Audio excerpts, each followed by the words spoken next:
Bienvenue à l'écoute de Covid-19, Souvenirs et horizons d'artistes.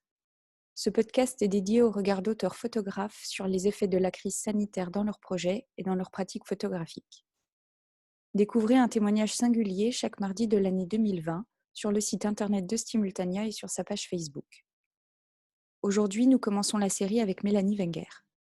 Mélanie Wenger a une trentaine d'années, elle est photographe documentaire et vit à Bruxelles. Bonjour Mélanie, merci de participer au projet. Pour commencer, est-ce que vous pouvez nous parler de l'intérêt ou de l'utilité que vous trouvez à votre position d'auteur-photographe aujourd'hui en pleine crise sanitaire? Bonjour, merci de m'avoir invitée à parler. En fait, je dois dire que cette crise sanitaire m'a un petit peu réconciliée avec ma position. Jusqu'à maintenant, j'avais peut-être une petite crise existentielle. En fait, je me posais plein de questions sur notre place et sur ma place en photographie. Et j'ai retrouvé un petit peu du sens parce que, disons qu'au moment où le confinement a commencé, pas mal de lignes se sont troublées et floutées et finalement l'essentiel est ressorti, qui était que, je devais simplement prendre des photos, faire des photos et suivre mon instinct et ce que j'avais envie de photographier, en premier lieu et c'était juste ça la priorité, en fait. Et du coup, je pense que c'est la réponse à la question, c'est celle-là, en fait. Quelle est ma position d'artiste? Je pense que la réponse, elle est juste de sortir et photographier. Aujourd'hui, on peut dire que la société est ébranlée par la crise du Covid-19. Quelle forme de consolation vous estimez, vous, pouvoir apporter? Plus qu'une consolation, c'est plutôt l'information, quoi. En tout cas, pour moi, c'est, le plus important, en fait. On a vu tout se refermer, on a vu, notre monde changer, du jour au lendemain. Enfin, on a vu. On n'a pas vu, en fait. C'est plutôt ça.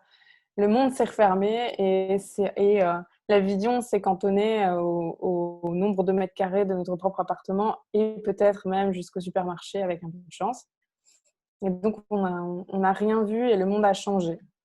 Et pour moi, la consolation, en fait, c'est les images, quoi.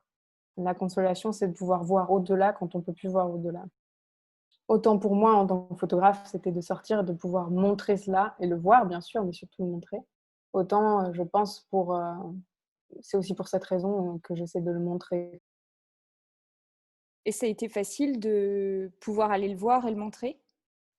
Non, ça a eu beaucoup de conséquences, mais ça a été un choix au départ qui était probablement, qui a été fait très vite et qui a été probablement à des conséquences que je n'imaginais pas au moment où j'ai fait le choix. Mais il était logique, en fait. Et à partir du moment où il était logique, il fallait juste y aller. Aujourd'hui, qu'est-ce que vous inspire le mot lien dans votre pratique?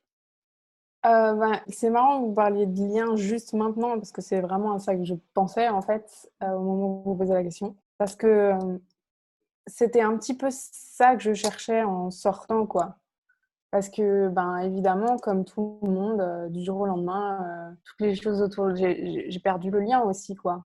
Les gens autour de moi, je ne pouvais plus les voir, c'était la même chose et du coup, je me suis retrouvée à errer, à me balader, dans beaucoup d'endroits et très loin, à essayer de chercher ce lien, quoi, que d'habitude je photographie, en fait, qui n'était plus trop là, pendant longtemps. Je disais: «Ah mais c'est bien beau cette histoire, mais alors, ils sont où les gens, quoi?» Ils sont Tout était en fait très justement, très cassé, en fait. Il y avait des coupures entre tout, il y avait plus rien qui faisait le lien et en fait, tout ce qu'on a tous essayé de faire, très vite, en fait, c'était, de remettre en place ce lien.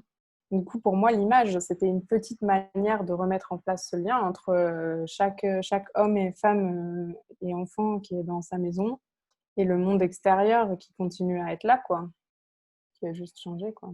Le lien entre nous aussi, le lien entre les humains, photographier aussi ces personnes qui maintenaient ce lien, tous ces médecins, ces infirmières, ces travailleurs qui sortaient encore, en fait, et qui permettaient de maintenir ce lien d'une autre manière, quoi. Je pense que le mot lien, il est très important dans ce qui se passe dans le monde actuellement et futur. en fait. Et à quel endroit vous pensez être sorti de votre zone de confort? Hem, Tout de suite, au moment où je suis sortie de chez moi, comme chacun d'entre nous, je crois, ça questionne un petit peu, mais en fait, c'est du jour au lendemain, le monde a complètement changé. Il était proche, il était le même, mais en fait, il était plus là, il était complètement différent. Et ça a été assez le changement a été assez dingue. Moi, je suis partie, en Italie, au moment du confinement, quand la crise a commencé là-bas, juste un peu après que la crise ait commencé là-bas et le monde était, vide. C'est en passant la frontière, en fait, que j'ai quitté ma zone de confort, alors que j'ai l'habitude. D'habitude, ma zone de confort, c'est de passer la frontière, c'est de prendre un avion, c'est de faire ma valise. Mais ici, c'était très différent parce qu'en fait, où qu'on aille, il y a toujours des repères qui étaient là. En fait, les humains étaient les repères. Ici, les humains, ils ont un petit peu disparu. En tout cas, le monde était vide, quoi. Et c'est ça, sortir pour moi. C'est à ce moment-là que je suis sortie de ma zone de confort, quand je voyais plus trop d'humains. Et quel effort alors ça a impliqué? De la flexibilité, de l'adaptabilité pour sûr. Mais en fait, j'ai l'impression qu'il faut pas résister. Il faut pas essayer à tout prix de retrouver le monde comme il était, quoi. Et je dis pas ça, pour le futur, je dis que je me suis dit ça, en fait. À partir de maintenant, le monde, il est pas comme il était, quoi. Ça sert à rien de chercher les mêmes repères, ça sert à rien de voilà, on a ça, on sait pas, quel est le visage de ce virus, on sait pas, personne ne sait en fait ses conséquences, ses origines. Donc juste lâcher prise en fait. L'effort, c'est lâcher prise. C'est un très gros effort.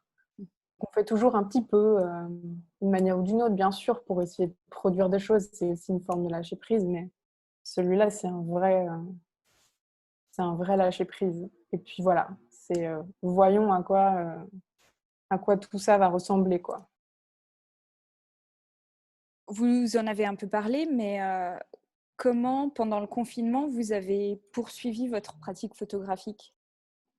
Ah bah, ouais, en sortant. Ouais. En sortant, je suis allée en Italie pour travailler pendant un mois, en photographiant et puis ensuite, j'ai fait un second reportage, une seconde histoire, un second travail en France ensuite. J'ai en fait beaucoup travaillé. Je l'ai pas vu beaucoup le confinement. J'ai surtout travaillé. C'est maintenant que je suis confinée. Quand tout le monde ressort, je suis re-rentrée pour, prendre un peu le temps de faire reposer tout ça et voir un petit peu ce qui va en sortir. Mais voilà, je suis sortie et j'ai photographié. Voilà comment j'ai poursuivi ma pratique. Je sais que c'est pas du tout le cas de tout le monde, chacun a fait à sa manière, mais ça, c'était la mienne. Est-ce que vous pouvez nous raconter maintenant l'image que vous avez choisi de partager?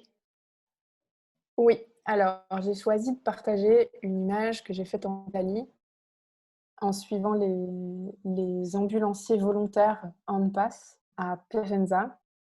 C'est une image, en fait, j'ai travaillé là-bas pendant peut-être, 2-3 semaines avant de faire cette image et pendant tout le temps au début, cette crise ne ressemblait à rien, c'était très impossible de la photographier visuellement. C'était difficile de la voir, en fait, parce que tout avait un peu disparu et je savais pas, je m'interrogeais beaucoup sur comment le montrer et comment en parler. Et en parallèle de l'Italie, on voyait l'Italie souffrir, mais on voyait aussi la France, la Belgique ne pas saisir, l'importance de ce qui était en train de se passer et ne pas saisir aussi que ça allait arriver très vite chez eux, enfin chez nous quoi. Et de l'Italie, l'idée c'était vraiment, ça va venir mais il y a une certaine inconscience et je m'interrogeais sur comment, le montrer en fait. Comment faire comprendre par l'image ce qui était en train de se passer et ce qui allait arriver en France. Parce qu'apparemment les chiffres qui venaient d'Italie ne suffisaient pas pour, saisir en fait la gravité de la situation. Et j'ai mis beaucoup de temps à comprendre et pour moi, finalement cette image elle était la bonne image pour ça. Elle était de montrer en fait ce moment qui est, le moment du basculement en fait de toutes ces personnes qu'on ne voyait pas parce qu'elles étaient tous dans leur maison, parce que les personnes qui avaient le coronavirus ne pouvaient pas sortir, étaient confinées ou alors étaient à l'hôpital et donc il n'y avait aucune relation en fait. On ne pouvait pas beaucoup les rencontrer, on ne pouvait pas les voir sans prendre un risque énorme. Et finalement, j'ai compris que c'était ce moment-là qui était le plus important. Donc ce moment-là, il se passe quand cet homme assez âgé, qui est atteint par le coronavirus, appelle les unités d'urgence parce qu'il sent que c'est le moment de basculement, en fait, et où il a besoin de davantage de soins médicaux. Et quand les urgences viennent le chercher, l'homme marche, en fait. Le problème, il est respiratoire et on ne sait pas ce que ça peut donner parce que personne ne connaît ce virus. Et donc, en partant et en quittant sa maison, il dit au revoir à son fils. Et on sait qu'à ce moment-là, en Italie, il y a énormément de personnes de cet âge qui sont plutôt à haut risque, qui quittent leur maison de cette manière-là, en marchant avec les ambulanciers et ne reviennent jamais.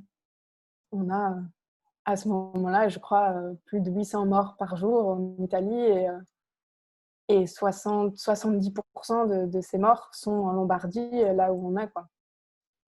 Et donc voilà, cette image pour moi, elle montrait ce dernier au revoir qui était en même temps complètement déchirant et complètement ordinaire, en fait, et qui montrait le visage de ce virus. Voilà, c'est cette image que j'ai choisi de partager.